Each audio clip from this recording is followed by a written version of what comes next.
शुक्रिया।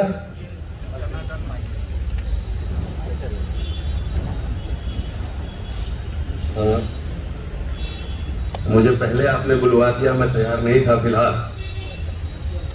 सरसरी निगाह मैंने देखा है, 65 पेज का डॉक्यूमेंट है और ये नेशनल एजुकेशन पॉलिसी है कि एंटी नेशनल एजुकेशन पॉलिसी है।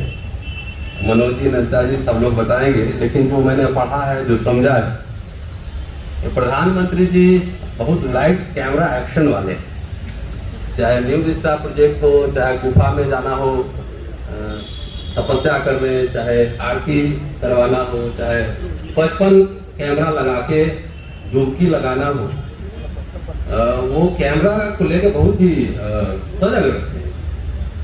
लेकिन शायद ये 65 पेज का डॉक्यूमेंट है, इसको देखने के लिए 10 रुपए का लेंस भी अगर ले लेते तो ज्यादा बेहतर होता कि इसमें क्या क्या अंग्रेजी में लिखा हुआ है, हिंदी में भी अनुवाद हुआ होगा, तो कम से कम पता लगता है कि इसमें किन किन शब्दों का इस्तेमाल हुआ है। मिला जुला के मुझे तो लग रहा है कि ये बढ़िया कॉम्बिनेशन है हाई साउंडिंग फ्रेज का और चुटकुला का। और चुटकुला गंभीर मैं कह रहा हूं, क्योंकि जैसे भारत में कभी संविधान खत्म करने की घोषणा नहीं होगी, ऑफिशियल अनाउंसमेंट कभी नहीं होगा और संविधान खत्म कर दिया जाए, उसी तरह ये नेशनल एजुकेशन पॉलिसी है, ये कब लागू होगा, आधा नहीं लागू होगा, ये पता भी नहीं लगेगा। और मैं आपको कह रहा हूं कि आप चाहे जेएनयू, दिल्ली विश्वविद्यालय या देश के तमाम विश्वविद्यालय में जाकर देखें कि ऑलरेडी इस पोर्शन ये लागू हो चुका है। इसका सब जगह प्राइवेट बिल्डिंग्स खड़े हो रहे हैं और प्लेयर्स आ रहे हैं, करोड़ों रुपया इन्वेस्ट कर रहे हैं, और जो टीचर्स इसके खिलाफ आवाज उठाते हैं उनके खिलाफ सो कॉल्ड डिसिप्लिनरी एक्शन लिया जाता है। हमारे एक मित्र हैं, ईश मिश्रा हैं, उनका पेंशन जो है 1/3 काट दिया गया। दिल्ली यूनिवर्सिटी की मैं बात कर रहा हूं, इसलिए मनोज जी बगल में बैठे हैं, उम्मीद करूंगा कि पार्लियामेंट में सारे मुद्दे उठने चाहिए। 60 टीचर सिर्फ इसलिए एडमिनिस्ट्रेटिव डिबार कर दिए क्योंकि उन्होंने करप्शन के खिलाफ, इरेगुलरिटी के खिलाफ, मैं अपने कॉलेज की बात कर रहा हूं, उसके खिलाफ आवाज उठाई। तो ये ऑलरेडी ये लागू हो चुका है। और हाई साउंडिंग फ्रेज मैंने इसलिए कहा कि पहली लाइन जो है बहुत दिलचस्प है कि education is fundamental for achieving full human potential, developing N equitable and just society and promoting national development. Providing universal access to quality education is the key to India's continued ascent and leadership on the global stage in terms of economic growth, social justice, equality, scientific advancement, national integration and cultural preservation. कितना अच्छा लग रहा है। फिर लिखते हैं page number 24 पर, education is the single greatest tool for achieving social equality. कितना बढ़िया फ्रेज लग रहा है, लेकिन ये कैसे अचीव करेंगे? इसलिए मैंने कहा कि 10 रुपए का लेंस ले लेते और इसमें देखते कि कहां कहां अचीव कैसे करेंगे, इसके ऊपर कोई चर्चा नहीं है। अपने बालाजी ने बताया है कि पूरे डॉक्यूमेंट में अगर देखिए तो मैंने टर्म्स निकाले हैं, कौन कितने बार यूज हुआ है। तो रिजर्वेशन शब्द 0 बार है, कोई जरूरत नहीं है। ओबीसी के प्रधानमंत्री है, एचआरडी मिनिस्टर भी ओबीसी है, रिजर्वेशन का कोई जिक्र नहीं। और रिजर्वेशन का मतलब सिर्फ एससी एसटी ओबीसी मत समझिएगा, वो उसको हम सुदामा कोटा कहते हैं। सुदामा कोटा के लिए भी रिजर्वेशन नहीं है उसमें। इसके लिए इतना प्रधानमंत्री कम्युनिस्ट सबको ये संसद में अरुण जेटली इतना भाषण सुन रहा था उस समय कि मैं कम्युनिस्ट से भी ज्यादा कम्युनिस्ट, कि पहली बार गरीब सवर्ण को आरक्षण दे रहा हूं और कम्युनिस्ट लोग विरोध कर रहे हैं।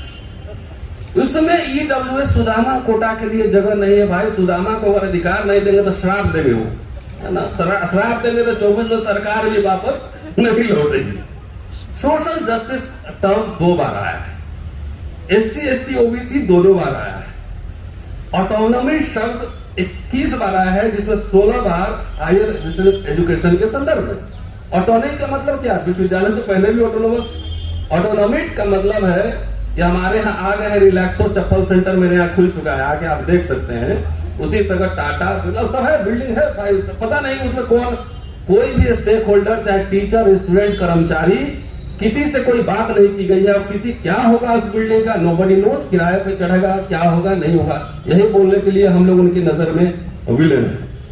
ऑनलाइन शब्द का तकरीबन 50 बार इसमें मेंशन है, डिजिटल वर्ल्ड का 38 टाइम मेंशन है। ये सब समझ लीजिए, डिजिटल ऑनलाइन। जब यही करना है तो स्कूल ऑफ ओपन लर्निंग क्या खराब था, उसी को आगे बढ़ाते। मातृभाषा में पढ़ाना है तो खाली गरीब जमात क्यों पढ़ेगा? जो बाबू मिनिस्टर जिनके बच्चे ऑक्सफोर्ड में जा रहे हैं, जो संस्कृति स्कूल और डीपीएस और मॉडर्न स्कूल क्यों खुले? सब जगह एक समान मातृभाषा में पढ़वाइए, संस्कृत पढ़वाइए।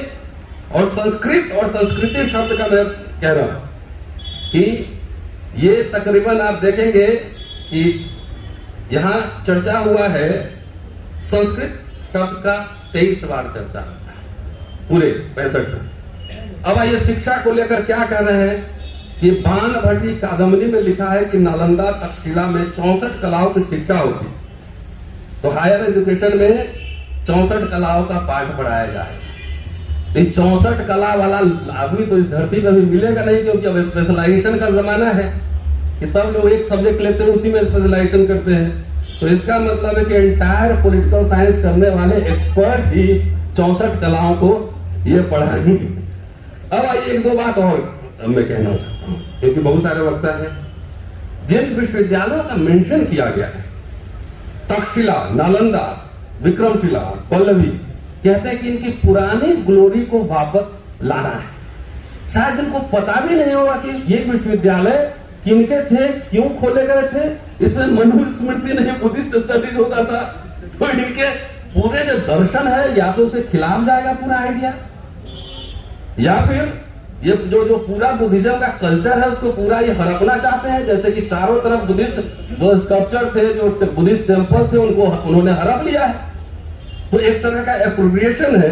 अब सवाल ये है कि कह रहे हैं कि 2000 साल की पुरानी संस्कृति वापस लाना है। तो भारत संस्कृति नहीं, संस्कृतियों का देश रहा है।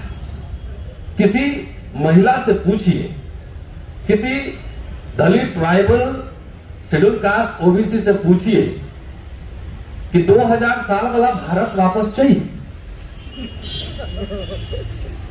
तो 2000 साल वाली किसी से पूछा नहीं गया। मनोज जी हमें बता रहे थे कि पार्लियामेंट में आया भी नहीं है मामला, इसलिए मैंने कहा कि संविधान खत्म होने की घोषणा नहीं होगी, खत्म कर दी जाए।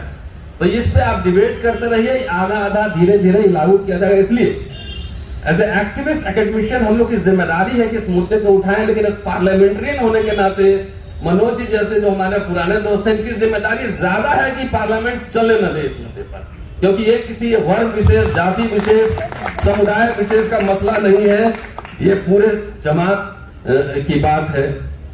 और तो मुझे यही कहना था, मुझे लगता है टाइम मेरा हो गया है। और मिला जुला कर मैं 2 शब्द इस्तेमाल करता हूं बार बार। किसी को खराब नहीं लगना चाहिए, खराब लगेगा तो जिनको खराब लगेगा मुझे लगता है कि उनको लगना नहीं चाहिए। यह पूरा कॉम्बो है, यह पूंजी लीला और जनेऊ लीला का कॉम्बो है। इसमें और कुछ भी नहीं है, और वैसा जनेऊ लीला कि जिसमें सुदामा के लिए भी जगह नहीं है। शुक्रिया, थैंक यू।